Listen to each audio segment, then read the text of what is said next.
नमस्कार शेतकरी बांधवांनो, KT डिजिटल मराठी या यूट्यूब चॅनलमध्ये पुन्हा एकदा आपल्या सर्वांचे एका नवीन विषयासह हार्दिक स्वागत आहे। तर शेतकरी बांधवांनो, जो पीक विमा आहे अनेक कारणांनी तो रखडलेला आहे। त्या पाठीमागे अनेक कारण आहेत। त्यातील एक महत्त्वाचं कारण म्हणजे तुमचं जे बँक अकाउंट आहे हे बँक अकाउंट NPCI ला लिंक नसणं, हे सुद्धा एक महत्त्वाचं कारण आहे। तर मित्रांनो, तुमचं जर बँक अकाउंट NPCI ला लिंक नसेल तर ते बँक अकाउंट NPCI ला लिंक कुठं करायचं याची माहिती आज आपण या व्हिडिओमध्ये पाहणार आहोत। चला तर व्हिडिओला सुरुवात करूयात।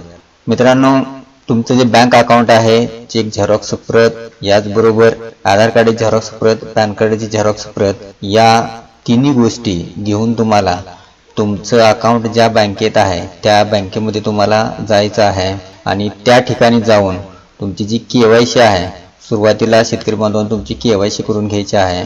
म्हणजे तुमच्या बँकेच्या अकाउंटला तुमचं जे आधार नंबर आहे तो आधार नंबर आणि पॅन नंबर जो आहे तो लिंक करून घ्यायचा आहे आणि त्याच्यानंतर त्या बँकेमध्ये त्यांना विनंती करायची आहे की हे जे अकाउंट आहे हे अकाउंट तुम्ही NPCI ला लिंक करा म्हणून।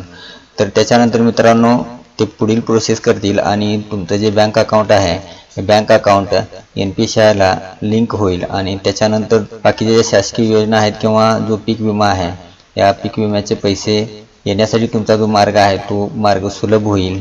तर मित्रांनो, अन्य काही ज्या लिंक आहेत त्या लिंकवरती न जाता NPCI ला जर तुमचं अकाउंट लिंक करायचं असेल तर तुम्ही तुमच्या बँकेच्या मार्फतच ते करून घ्या।